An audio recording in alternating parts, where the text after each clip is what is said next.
Hello everyone, my name is the Storyteller, and today I will share with you some horror stories to help you fall asleep. Sit back, relax, and enjoy. But before that, write down in the comments where you are listening this and what time it is. Don't forget to subscribe and hit the bell to never miss upcoming horror stories. It started on a Sunday morning, the kind of day where the world felt calm for no reason. People were mowing lawns, walking dogs, sipping coffee. And then every TV, every phone, every radio in North America buzzed with the same message. Stay indoors. Do not engage with infected individuals. This is not a test. At first, no one believed it. It sounded like a prank or some government drill. But within hours, hospitals overflowed. Emergency lines stopped ringing because there was no one left to answer. In the small town of Crestwood, 28-year-old mechanic Logan Price was under a pickup truck when the power went out. He crawled out, wiped his hands, and saw smoke rising from the highway. Then he heard it, a sound like wet breathing and dragging feet. When he went outside, his neighbor Mrs. Hanley was standing in the middle of the street, her jaw hanging wrong, her eyes glassy. She lunged.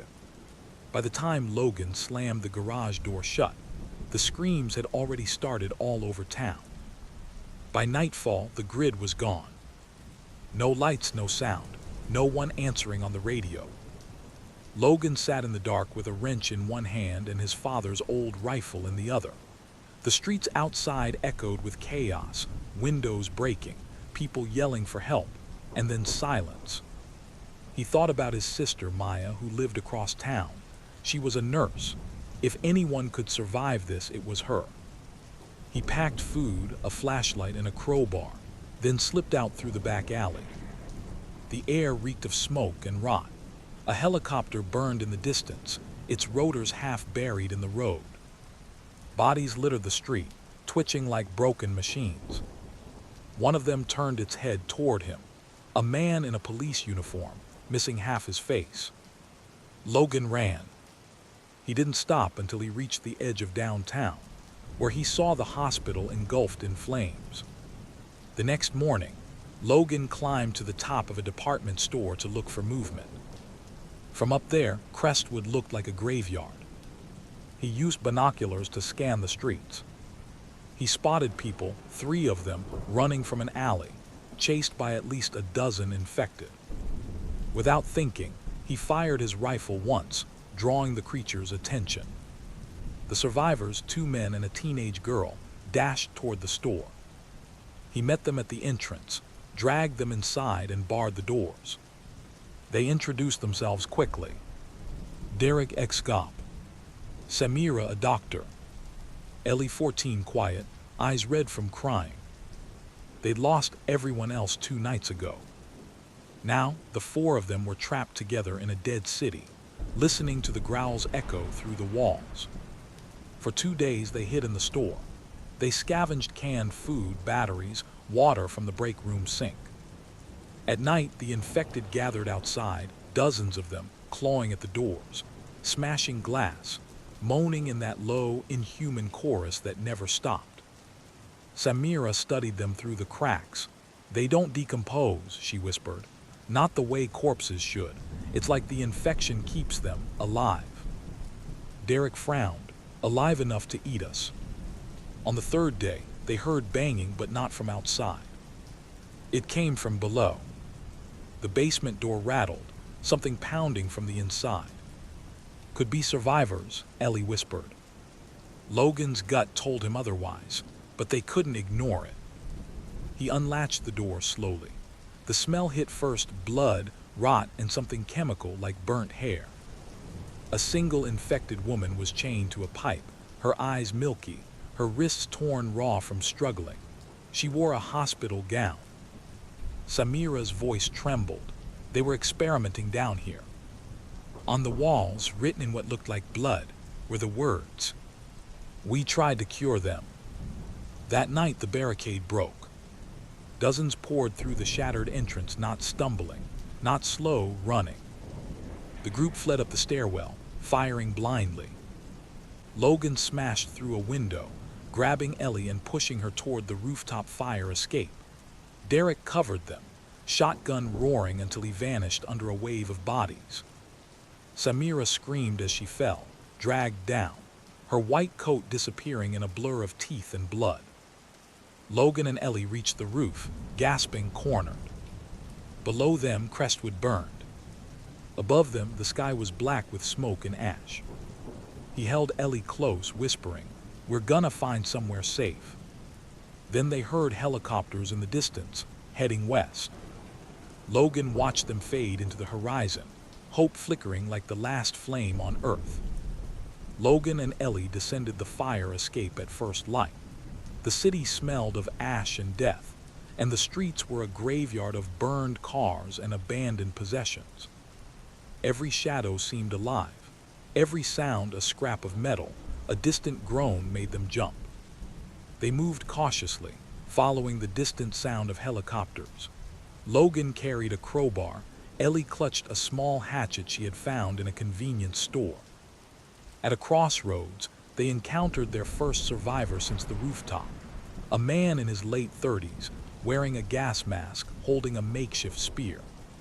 "Stop, don't come closer," he barked. Logan raised his hands. "We're not infected, just trying to survive." The man studied them, eyes darting to the streets. Then, as if deciding they weren't a threat, he nodded. "Follow me. There's a building up ahead safer than out here." They followed him to a half-collapsed library. Inside, broken shelves formed barricades. Dust and mold filled the air. The man introduced himself as Mitch, a former teacher. "Haven't seen anyone else in weeks," he said, "but the horde is getting smarter, coordinating." Logan frowned. Coordinated? He didn't know that was possible. They stayed the night in the library, trying to rest. Logan set traps at the entrances, nailing broken metal to doors, scattering cans as tripwires. At dusk, they heard them slow, wet footsteps, shuffling over broken tiles. The first group of infected arrived, but it wasn't random. They moved in patterns, circling, pushing them toward a corner. Mitch fought alongside Logan, swinging a metal rod, but one grabbed him from behind. Ellie screamed as Logan grabbed her hand and yanked her toward a side exit. Outside, the sky was purple with smoke. They ran through alleyways, climbing fences, leaping over debris. Behind them, the horde multiplied, hundreds of figures converging in a slow, unstoppable wave. "They're learning," Logan panted. "Every time we escape, they get better." Ellie shivered. "How can that be?" "I don't know," Logan admitted, "but we can't stop." They reached the river by sunrise. It was swollen with rainwater, muddy and fast. Ellie hesitated. "We can't swim that." Logan found a half-sunk rowboat tied to a pier. The rope was frayed, the wood rotten, but it would have to do. They paddled silently, listening. The water lapped against the hull. Behind them, the city shrank into ash and smoke. Suddenly, Logan saw movement in the water, not the infected on land, but something floating, drifting toward them. Corpses carried by the current, arms outstretched, mouths open. Ellie screamed, pulling the oar hard. The boat tipped, water rushing in. Logan steadied it, heart hammering. "Keep moving, don't stop." By nightfall, they reached the opposite bank, exhausted, soaked, but alive. On the other side, they found a makeshift camp, tents and tarps under a hill. Smoke rose from small fires. A group of survivors eyed them suspiciously. A man stepped forward, holding a pistol. "State your names, where you from?" Logan told the truth. "Crestwood, following helicopters west." The man nodded. "Helicopters, huh? You're not the first, but be warned, not everyone who follows them makes it." They were offered food, dried meat and water, and a place to sleep, but the tension was thick. No one laughed, no one smiled. That night, Logan couldn't sleep. He heard whispers from the perimeter, not infected, he realized, but people, arguing softly, plotting quietly. Survival brings out the worst, he whispered to Ellie. Remember that. At midnight, the camp was attacked. Not by the infected, by other survivors. Armed men and women, desperate, raiding tents for food. Screams shattered the night. Logan grabbed Ellie, shielding her from flying knives and gunfire. Mitch, who had followed them, fell under a hatchet. Run, Logan yelled, dragging Ellie toward the tree line. Behind them, the camp burned. Fires reflected off the clouds, painting the forest in hellish orange. By dawn, they were alone again, bloodied and shaking, with nothing but the memory of chaos behind them. We keep moving, Logan said. We follow the helicopters, Ellie whispered. They didn't know if the helicopters were salvation or just another trap. Logan and Ellie moved cautiously through the fields outside the survivor camp. Smoke rose in the distance, a faint grid of lights flickering in the darkness. That has to be them, Ellie whispered. Logan didn't answer.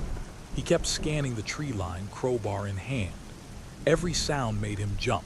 The distant moan of an infected, the snap of a branch underfoot, the low hum of something mechanical. As they crested a ridge, they saw the settlement, a cluster of buildings surrounded by makeshift walls, lights, and patrols. It looked safe. We're not the only ones, Logan said, but his voice trailed off. Ellie followed his gaze, a group of figures hanging from poles, bodies twisted and torn. What the hell, she whispered. Rules of this world, Logan muttered. Sometimes the living are worse than the dead. They approached a checkpoint at the settlement's entrance. Armed guards with rifles trained on them immediately. Stop, identify yourselves. Logan raised his hands. Ellie followed. We're just survivors, he said, following helicopters. A man in a fatigued uniform stepped forward. Helicopters, you mean the evacuation? Before Logan could respond, the man gestured sharply. Leave your weapons, step forward. They complied hesitantly. Inside the gates, the settlement was eerily quiet, a mix of military order and tension. Families huddled inside tents, soldiers patrolled aggressively, and a low murmur of conversation carried through the air. Ellie noticed the tents closest to the walls were empty, save for stains on the ground. It's not perfect, Logan said. Nothing is. Inside the command tent, a doctor approached them, pale, haunted, with a badge that read Dr. Harlan. You've been following us. Logan nodded cautiously. We just want to survive. Dr. Harlan studied them, then in a low, almost desperate voice. You may be lucky or cursed. The helicopters aren't taking survivors. They're taking the infected, the ones who haven't fully turned. Ellie gasped. Why? To study them, Harlan said. To find a cure. But some of us are starting to wonder if it's worth it. Some of them aren't even human anymore. Logan's fists clenched. So people are experimenting on the dead. Or on the living, Dr. Harlan admitted. There's no line anymore. That night, Logan and Ellie were placed in quarantine tents. The other occupants were frightened, whispering about missing people, strange noises, and soldiers taking prisoners. Ellie refused to sleep. She pressed her face against the tent's canvas and listened. Outside, footsteps echoed, soft but deliberate. The smell of rot wafted in through the open flaps. Then came the scream, a human scream, sharp and desperate. Logan grabbed the crowbar. Stay down, he whispered. A figure passed the tent, dragging something that thrashed. Blood leaked onto the grass.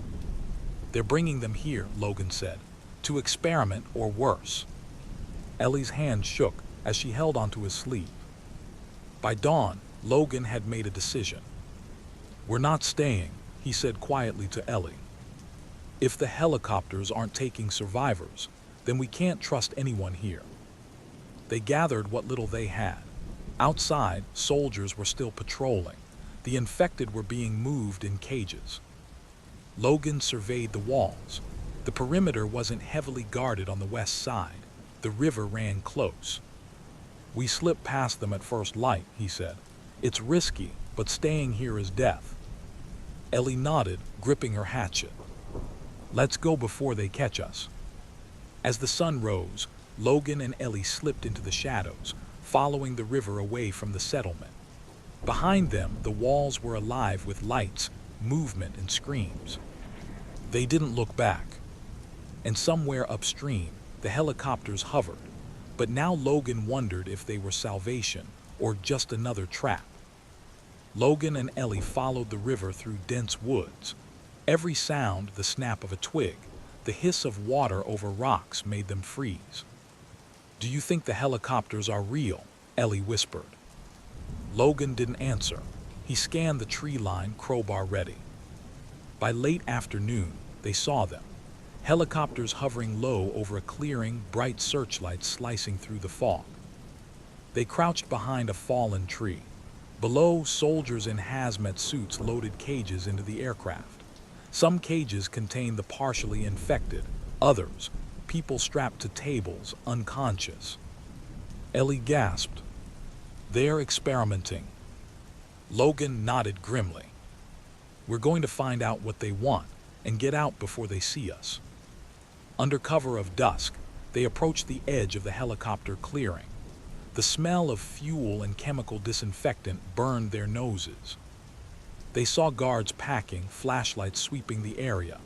Logan counted them, 6 visible, maybe more hidden. We need a distraction, Logan whispered. Ellie grabbed a rock and hurled it toward a stack of crates. The crash echoed. 2 guards ran to investigate. They ran for a side tent, the one with cages. Inside, some were empty, some held humans strapped to metal tables. Their breathing was shallow, labored. Logan scanned quickly and found a clipboard. Phase III, containment study, partial infection subjects. Ellie's face turned pale. They're experimenting on the infected, people alive. Before they could leave, a shout rang out. A guard had spotted them. Gunfire erupted. Logan swung his crowbar, striking the first guard across the temple. Ellie slashed at another, driving him back. The infected in cages began shrieking, reacting to the chaos. One cage broke, the partially turned lunging with unnatural speed. Run, Logan yelled. They sprinted through the compound. Cages fell behind them, alarms blaring. Soldiers tried to corral the infected, but the creatures overpowered them one by one. A helicopter lifted, blades chopping air, but it didn't stop. People strapped inside screamed as cages swung beneath the craft. Logan and Ellie dove into the woods, adrenaline pushing them faster than they had ever moved before. They didn't stop until nightfall. The woods smelled of wet leaves and blood. Every step they took left a footprint in mud mixed with gore. Ellie stumbled. I can't keep going. Logan helped her to her feet. We don't have a choice. If we rest now, we die. They found an abandoned cabin and barricaded the door. Inside, the air was stale, but it was quiet. As they caught their breath, Logan realized something horrifying. Small scratches on Ellie's arm, red streaks she hadn't noticed. They scratched you? He asked. Ellie shook her head, shivering. I don't know, I feel weird. Logan clenched his fists. We're not turning, not like them. Stay awake. Don't fall asleep. By dawn, they emerged from the cabin into an eerie calm. Smoke rose from the distant settlement, the helicopter compound, and the air smelled of charred metal and flesh. We made it this far, Ellie whispered. Yeah, Logan said, scanning the horizon. But there's more out there, something worse than the infected. In the distance, the mountains rose.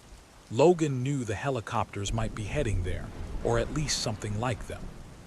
We keep moving, he said, no matter what. As they walked toward the mountains, a shriek echoed from the woods behind them. Not infected, not human, something in between. Logan tightened his grip on the crowbar. Ellie gripped her hatchet. Whatever's out there, Logan muttered, we face it together. And beyond the river, beyond the woods, The world burned in ash and shadow. The trail up the mountain was steep and rocky, slick with morning dew. Logan led, crowbar in hand. Ellie stumbled behind him, exhaustion written into every line of her body. "Do we really know where we're going?" she whispered. "We follow the smoke," Logan said. "Helicopters left trails. They're bringing something here or someone." The forest grew darker as they ascended. Trees gnarled into twisted shapes, shadows stretching unnaturally. Every so often, Logan paused, listening. The wind carried faint groans, whispers of something moving behind them. Then they saw it, a cabin, half buried under fallen trees, smoke rising from the chimney. "We might find supplies or trouble," Logan said. Ellie gripped her hatchet tighter. "We need both." Inside, the cabin was empty, but for a pile of blood-stained blankets and medical supplies. "Looks like someone left in a hurry," Logan said. Ellie found a notebook. Pages were filled with charts, heart rates, bite marks, infection levels. Drawings showed the infected evolving, becoming faster, smarter, almost human. "They were experimenting here too," Ellie whispered. Before they could investigate further, a sound shattered the silence, a low, guttural growl outside the cabin. Through the broken window, Logan saw them, partially transformed, infected, moving with terrifying coordination. Their eyes glinted with intelligence, their bodies twisted unnaturally. "We leave now," Logan said. They bolted, barely escaping as the creatures lunged through the shattered door, their screeches echoing in the forest. The mountain trails twisted into narrow ravines and crumbling ledges. Logan and Ellie navigated carefully, aware of every loose rock and snapping twig. Behind them, the partially transformed infected followed, relentless. They reached a series of caves, jagged and dark, likely natural formations used as shelters by the creatures or humans alike. Inside, they found evidence of both: charred bodies, journals, skeletal remains, and cages. "They're studying evolution," Logan said quietly. "Not just the virus, but survival itself." Ellie shook her head. "It's like the world's gone insane." They pressed on, deeper into the labyrinth of stone, knowing that one wrong step, from infected or human alike, could be the last. At the summit, the trees cleared. They could see the real horror: a sprawling compound carved into the mountain, fortified with high walls, searchlights sweeping the valley. Helicopters landed and lifted off continuously, each carrying cages of partially infected humans. Soldiers patrolled with rifles and flamethrowers. Inside the compound, the screams of the subjects, human and otherwise, echoed like a macabre symphony. "This is what they were hiding," Logan whispered. Ellie's eyes filled with tears. We can't fight all of that." Logan shook his head. "No, we can't, but we can survive, and we can stop them from taking anyone else alive." They crouched behind rocks, planning their approach. Every step was deadly, the patrols precise, the partially infected unpredictable. They struck at night. Logan and Ellie took advantage of a supply drop, moving silently along shadows. Logan incapacitated a guard. Ellie grabbed keys to a cage containing a screaming young boy. As they tried to escape, alarms blared. The partially infected were alerted, their eyes glowing in the dark, moving faster than any human could. Logan swung his crowbar, Ellie slashed with her hatchet. The boy screamed, the infected shrieked, and the night turned into chaos. By dawn, they had escaped the immediate perimeter, dragging the boy behind them. Ellie gasped, shaking. That was too close. Logan, bloodied and exhausted, looked back at the compound.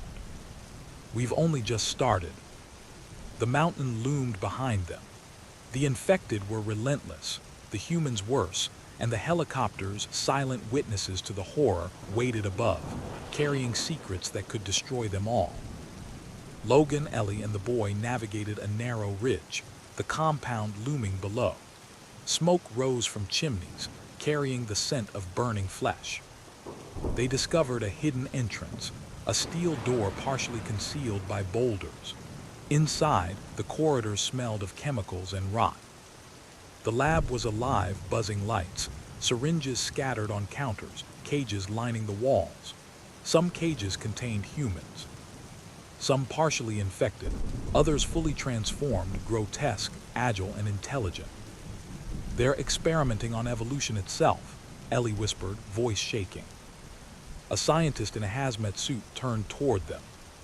"Stop," he yelled.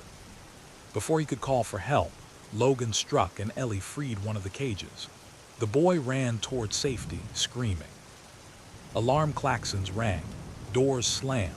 The fully transformed infected broke free from their cages. They were faster, smarter, and coordinated. Some mimicked human gestures, others ran on all fours, their teeth glinting. Logan and Ellie fought desperately, using crowbars, knives, and anything they could grab. One of the evolved lunged at Ellie. She dodged, slashing its neck, but it screamed in a way that sounded almost human. "They're learning," Logan shouted. They realized the infected weren't mindless. They were becoming predators, capable of strategy and cunning. The lab exploded. One of the helicopters crashed into the compound, spilling fuel. Flames spread rapidly.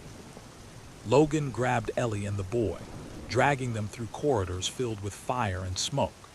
The screams of humans and creatures mixed into a horrifying symphony. They emerged into the night, the mountain ablaze behind them. The helicopters circled, collecting survivors and infected alike, oblivious to the chaos below. Logan looked back at the compound, a testament to human obsession and the infection's unstoppable spread. "We can't stop it," he said. "We can only survive." They descended the mountain at first light, exhausted and bloodied. The boy was silent, his eyes wide. Ellie leaned on Logan, both too tired to speak.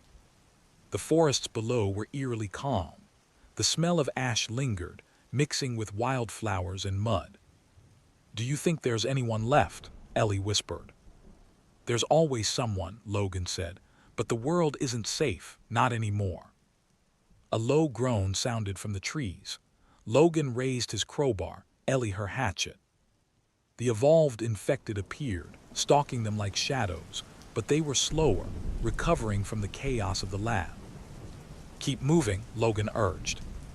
They reached a river finally. Water ran cold and fast. They crossed, leaving the mountain behind, the boy holding their hands tightly. On the far side of the river, they paused. The sun rose over a world scarred and silent. Cities burned in the distance. Helicopters patrolled the skies, carrying secrets and terror. Logan looked at Ellie and the boy. "We survived," he said. Ellie shook her head. "We survived, but at what cost? The world, it's gone." They walked into the forest, following a narrow path that could lead to hope or more horror. Logan realized the truth.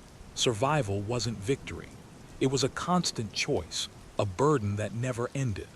Humanity's ashes were everywhere, the dead, the transformed, the ones who had lost their morality to survive.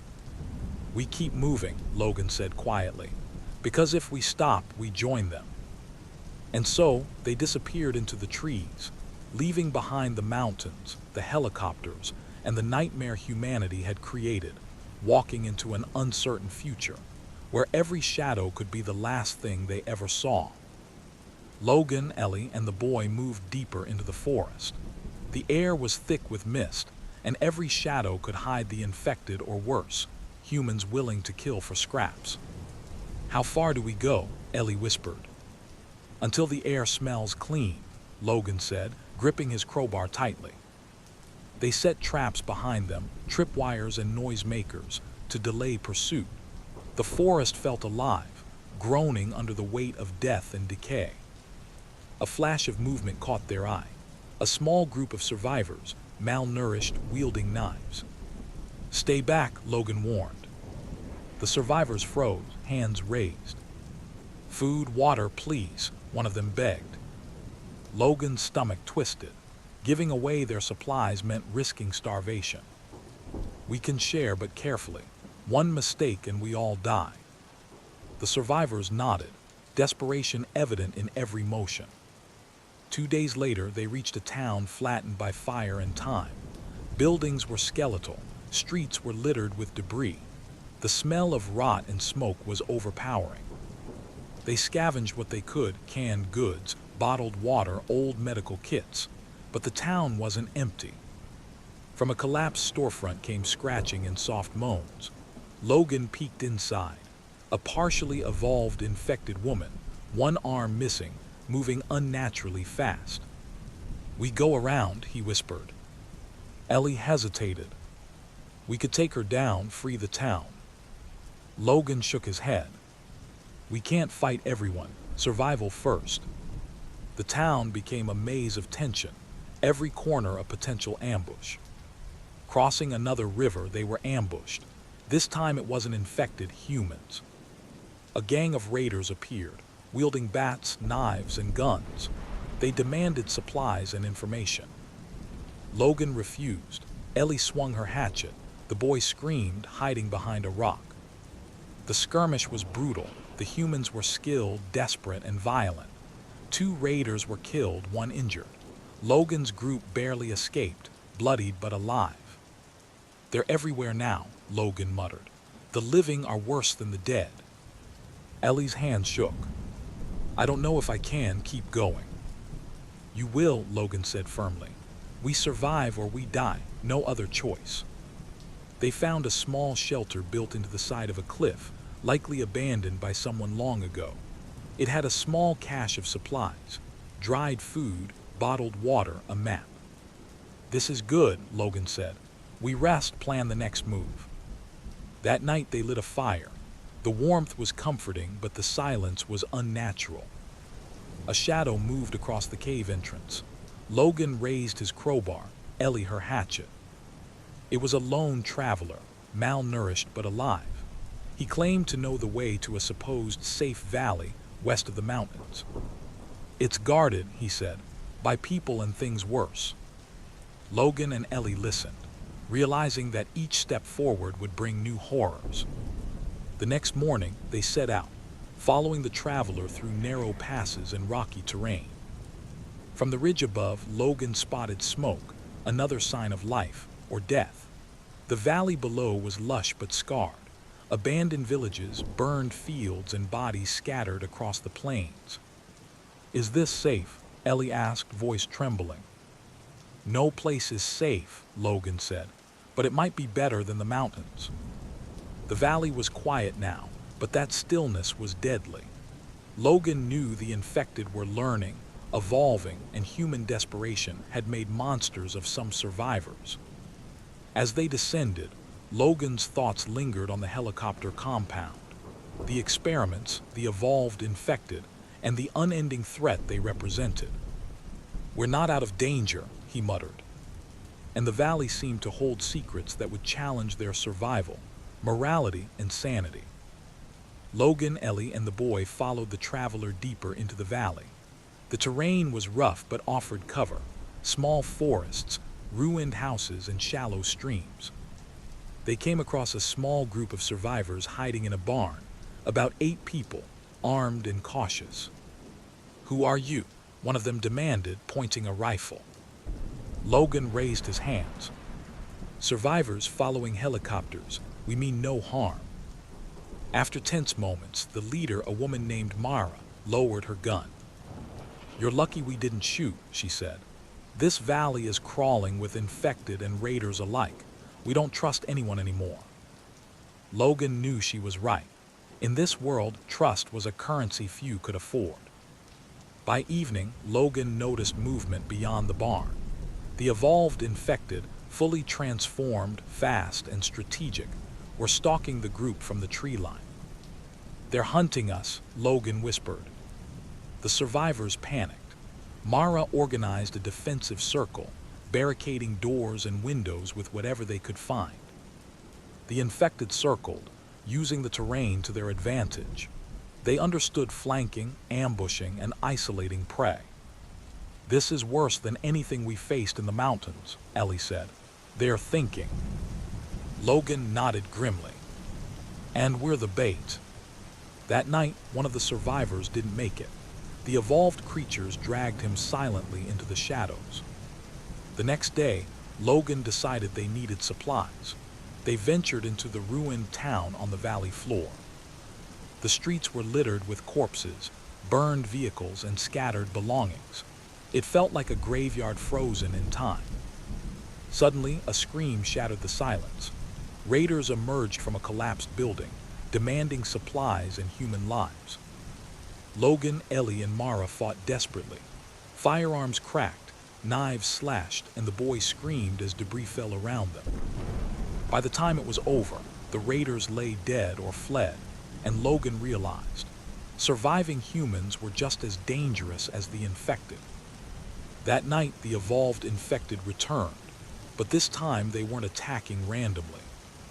They had set traps, tripwires, holes, and broken glass, aimed to injure or slow the survivors. They're planning, Logan muttered. They're learning from us. Ellie shivered. They're like predators now, not animals. The survivors took turns keeping watch, but sleep was impossible. Every shadow, every whisper of wind felt like death itself. The line between human and monster blurred further with each passing hour. Logan decided the valley was too dangerous. The group needed to move to higher ground, perhaps a plateau beyond the river. As they crossed the river at dawn, the water rushing past their knees, Logan heard something terrifying, low growls beneath the surface. Partially evolved infected had learned to move underwater, waiting to strike. One lunged, dragging a survivor under. Logan swung his crowbar, freeing them just in time, but the encounter left them shaken. We're not just running from the dead, Logan said. We're running from what they're becoming. Ellie's eyes widened with terror. And humans too. They're hunting, experimenting. Nothing is safe anymore.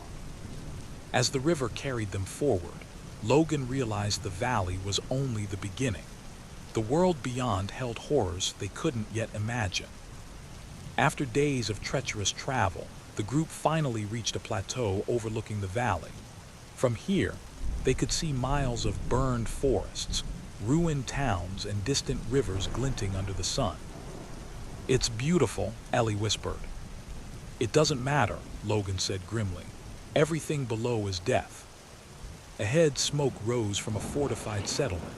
High walls, watchtowers, and barricades indicated human survivors, organized and armed. The group approached cautiously, aware that humans could be as dangerous as the evolved infected. The plateau community, calling themselves Haven, was heavily armed. Guards patrolled the perimeter, and automated tripwires crisscrossed the paths. Inside, life seemed orderly, but there was a cold efficiency, a sense of fear beneath the discipline. Mara spoke to the leader, a tall, stern woman named Captain Lena.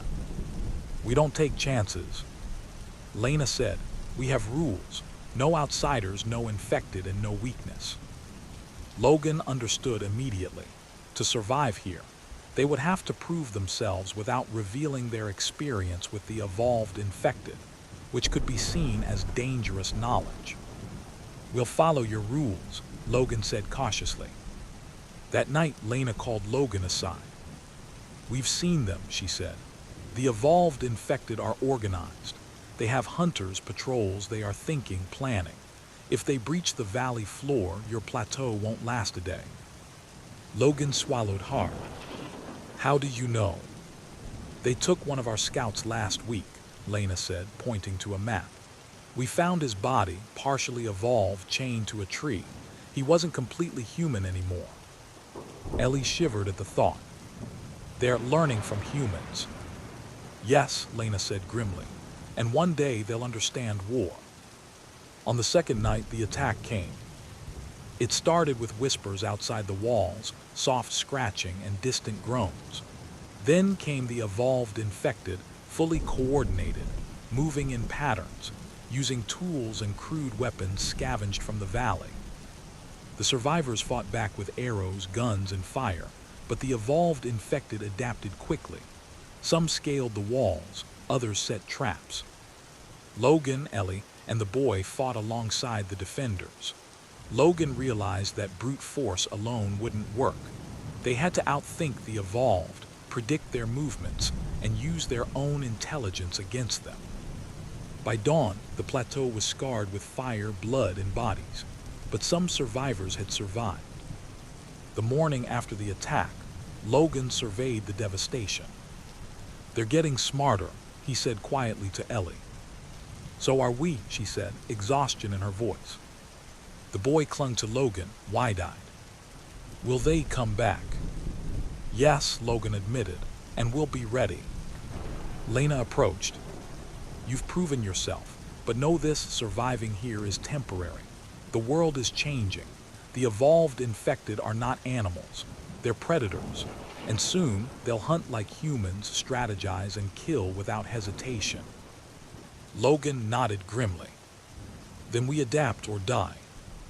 Beyond the plateau, the valley smoldered, a reminder that the world below was lost and that the nightmare was only beginning.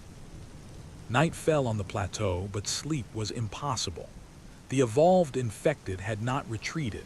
They circled the settlement, leaving marks and dragging corpses to lure survivors into traps. Logan and Ellie patrolled the walls, watching for movement. "They're learning," Logan whispered. "The way they bait and flank, it's not instinct, it's strategy." Ellie nodded, gripping her hatchet. "And if they start thinking like humans, we're screwed." A scream echoed from the valley below. The evolved infected were testing the perimeter, learning, probing, calculating. Mara, the woman who had originally joined Logan and Ellie, disappeared during the night. Later, Logan discovered that she had been signaling a group of survivors outside the walls. "She's trying to bargain with them," Lena said grimly. "For food, supplies, or her life. She doesn't understand what she's dealing with." Logan felt a surge of anger. Trust in this world was fragile. Betrayal could cost lives. "We need to find her," Logan said, "before the evolved find her too." Ellie shook her head. "It might be too late already."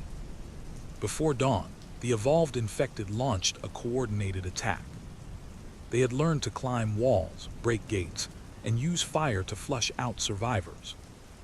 Logan, Ellie, and the boy fought desperately alongside the defenders of Haven. Logan noticed something horrifying. One of the evolved was carrying a weapon, a crude club but wielded with precision. "They're not animals anymore," he shouted. "They're soldiers." By the end of the raid, the plateau was scarred with blood, fire, and chaos. Several survivors were dead. The evolved had retreated, leaving a warning they would return. Logan and Ellie decided to track the evolved back to their lair. They followed signs, broken trees, drag marks, and faint footprints. Along the way, they discovered cages, some empty, some containing partially transformed humans. "They're breeding them," Logan said quietly, "creating more of themselves." Ellie shivered. "It's like evolution but faster, more cruel." By nightfall, they reached a cave system hidden in the cliffs, the evolved's base. Inside, hundreds of creatures moved silently, preparing for the next raid on the plateau. Logan returned to Haven, grim-faced. "They're organized," he told Lena, "and they're coming back, not just to hunt, to take the plateau." Supplies were checked, traps reinforced, and every able-bodied survivor armed themselves. Ellie sat beside Logan, exhausted. "How do we fight? What's smarter than us?" Logan tightened his grip on the crowbar. "We don't fight them like humans. We fight like survivors. Use everything they don't expect." The sun set over the plateau. Shadows stretched across the walls. The evolved infected waited below, watching, learning. Logan realized the battle for survival was far from over. It was only beginning. The plateau was tense. Every shadow, every movement outside the walls made the survivors jump. Logan studied the valley below through binoculars. The evolved infected were massing, hundreds of them, moving in coordinated lines, carrying crude weapons, and using signals to coordinate. "They're planning an assault," Logan said grimly. Lena nodded. "We've reinforced every barricade, but they've never attacked like this before. We don't know what they're capable of." Ellie shivered. And Mara, she could be working with them. Logan's jaw tightened. In this world, survival often demanded hard decisions, even against those you once trusted. At dawn, the evolved infected struck. They scaled walls with ropes and claws, smashed gates with logs, and set fires to distract the defenders. Logan, Ellie, and the boy fought side by side with the survivors. Explosions rocked the perimeter. Arrows and bullets flew, but the evolved adapted, retreating and advancing in waves. "They're too smart," Ellie shouted over the chaos. "No," Logan yelled. "They're predictable, just human enough to make mistakes." By nightfall, part of the wall had been breached. The survivors regrouped, exhausted and bloody. The evolved focused on the command center, the heart of Haven. Logan and Ellie fought their way through corridors of fire and smoke. The boy clung to Ellie, terrified. Inside, they discovered something horrifying. The evolved were using human tactics, splitting teams, flanking, and targeting the weak points in the defenses. "They've learned to fight like us," Logan muttered. "This isn't just an attack, it's a siege." Ellie swung her hatchet at one of the creatures, watching it dodge and counter with precise timing. "It's like they're planning," she whispered. "They are," Logan said, "and we have to stay one step ahead." Mara appeared in the command center, alive, but carrying supplies for the evolved. "I didn't want anyone to die," she cried. "I'm helping them survive." Logan's fists clenched. "You're helping them kill us." Ellie stepped forward, furious. "You made your choice, now live with it." In the chaos, Mara fled, disappearing into the night, leaving the survivors to fend off the evolved alone. Logan realized there was no room for mercy. Survival demanded ruthlessness. Using traps, fire, and clever diversion, Logan and Ellie orchestrated a counterattack. They led a group of survivors to flank the evolved from the cliffs above. Rocks tumbled, setting fires and crushing some of the attackers. The evolved adapted, but panic spread among them as their numbers were reduced. "We can't kill them all," Logan shouted. "We just have to drive them back." By dawn, the plateau still stood, battered but holding. Survivors tended wounds, mourned the dead, and reinforced defenses. Logan looked at Ellie and the boy. "We survived," he said. Ellie shook her head. "We survived, but at what cost?" The evolved would return, smarter, faster, more dangerous. And Logan knew that the final battle for humanity's survival was coming. The plateau was eerily quiet. Survivors repaired walls, tended to the wounded, and reinforced traps. Logan patrolled with Ellie, both aware that the evolved were watching, calculating, waiting for the perfect moment to strike. "They won't attack recklessly again," Logan said. "They're too smart. They'll wait, test us, find weaknesses." Ellie shivered. "I don't know if I can face them again. Not all of them." The boy tugged on Logan's sleeve. "They'll come back, won't they?" Logan knelt, gripping his crowbar. "Yes, and we have to be ready. Every shadow could be the last thing we see." Night fell. Fires burned low. The survivors whispered prayers, but Logan knew in this world hope was fragile. Just after midnight, the evolved attacked. This time they were organized like a military unit. Some scaled walls, others breached gates with coordinated force. Creatures carried improvised weapons, shields, and flares. "Use the traps," Logan shouted. "Don't let them reach the walls." Ellie swung her hatchet with precision, while Logan used his crowbar to crush heads, fend off attacks, and guide survivors to safety. The boy huddled behind a barricade, eyes wide with terror as screams filled the night. The evolved were smarter than anything they had faced. They mimicked human tactics, using signals to flank the defenders. "They've become like soldiers," Logan muttered, bloodied but focused. One group of evolved made it inside the outer walls. Logan, Ellie, and a small team fought through corridors filled with smoke and fire. The creatures were relentless, attacking in synchronized patterns. "We need to collapse the hall," Logan shouted. They rigged support beams with debris and fire, trapping several evolved inside a burning corridor. Ellie spotted Mara, still alive, trying to rally survivors outside to aid the evolved. "She's lost," Ellie said, swinging her hatchet at Mara's abandoned barricade. The battle turned into a brutal game of cat and mouse. Every hallway, every barricade, a potential death trap for both sides.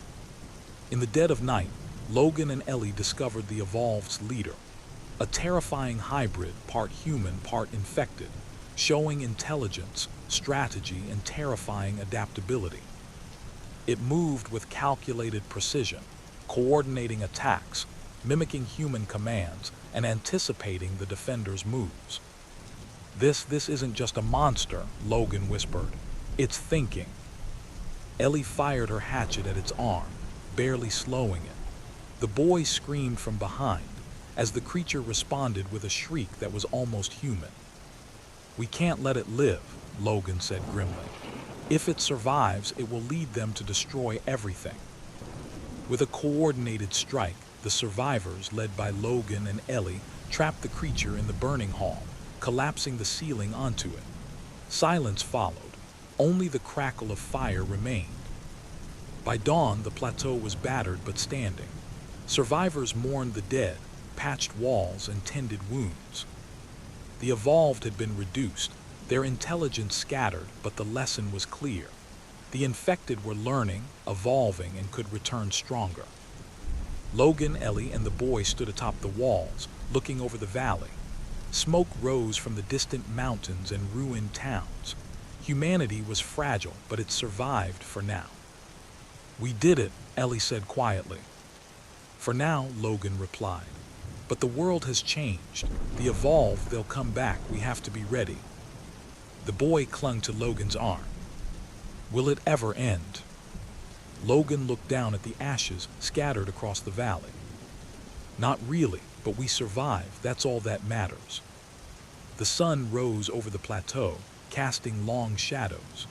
Humanity's ashes lay across the world, a reminder of what was lost and what they had fought to protect. "We keep moving," Logan said, "because if we stop, we die, and worse, we become them." And so, amidst fire, blood, and the silence of the dead, Logan, Ellie, and the boy prepared to face the future. A world where survival was the only law, and the line between human and monster had forever blurred. The plateau had survived barely. The walls were reinforced, traps sharpened, and the survivors had grown cautious, hardened by the nightmarish siege. Logan, Ellie, and the boy had adapted to this new rhythm of existence, scavenging, fortifying, and always watching. "They're coming," Logan said one morning, scanning the valley below. Ellie nodded, eyes narrowed. Months of fighting had made her wary of every shadow. "They're smarter now. They're organizing." Indeed, the evolved infected were no longer scattered predators. From the ruins of the valley, they had begun to regroup. Signs were everywhere: cleared paths, marked trees, stolen weapons, and faint smoke from crude fires. They were learning human strategies, building rudimentary structures, and hunting in disciplined packs. Logan realized that the hybrid they had buried beneath the plateau walls was only the beginning. There would be more like it: leaders, coordinators, strategists. Humanity's survival depended on staying one step ahead. The survivors of Haven had created a fragile system of governance, rationing supplies, assigning patrols, and training fighters. Children and the elderly were hidden deep within the plateau, protected by layers of traps and walls. But the psychological toll was heavy. Fear was constant. Morale fluctuated daily, and whispers of dissent rippled through the ranks. Mara's betrayal months earlier had left scars, a reminder that not all threats came from the evolved. "We can't trust anyone outside these walls," Lena told Logan. "Trust is a luxury," Logan agreed. The boy had grown more aware of the dangers, learning to move silently, to hide, and to fight. He carried a small knife, his eyes sharp and alert. "I'm ready," he told Logan one night. Logan knelt before him. "Being ready isn't enough. You have to survive, think ahead, and know when to run. The world doesn't forgive mistakes." Ellie put a hand on his shoulder. "You've survived this long because you've learned to see the world as it is, brutal and unforgiving." Weeks later, the Evolved attacked again, not as mindless monsters, but as a coordinated army. They approached silently, their movements calculated, their attacks precise. This time, they carried crude shields and tools, coordinating flanking maneuvers and ambushes. Haven's walls held, but the battle was costly. Survivors were injured or killed, and the Evolved withdrew, retreating with what seemed like a tactical plan rather than a defeat. "They're learning from us, adapting," Logan said, bloodied and exhausted. Ellie nodded. "And next time they'll come stronger." One night, as the survivors regrouped, Logan, Ellie, and the boy stood on the plateau edge. The valley below was silent, but they knew the Evolved were plotting. "Do we stay and fight or move?" the boy asked. Logan clenched his crowbar, staring into the darkness. "We survive, we adapt, and we fight when we have to, but we don't wait to be hunted, we take the initiative." Ellie added quietly, "The world is gone, Logan. What we're building here, it's temporary. But if we survive, maybe one day humanity can rise again." Logan didn't respond immediately. He looked at the valley, the smoke rising from distant ruins, the faint sound of movement, the warning growls of the Evolved. "One day," he said at last, "we might rise, but for now we endure." The sun rose over the plateau, painting the valley in orange and red hues. The survivors trained, scavenged, and fortified, but the Evolved learned, adapted, and returned in ever more intelligent waves. In this world, there were no guarantees, no happy endings, only survival. Logan, Ellie, and the boy had become hardened, aware that every choice could mean life or death. The line between human and monster had blurred forever. "We survive," Logan whispered, "because we must. And because if we stop, we become the ashes we walk upon." And in the valley below, the Evolved watched, learned, and planned. Humanity's ashes were everywhere, but the spark of survival, fragile, desperate, and relentless, burned on the plateau.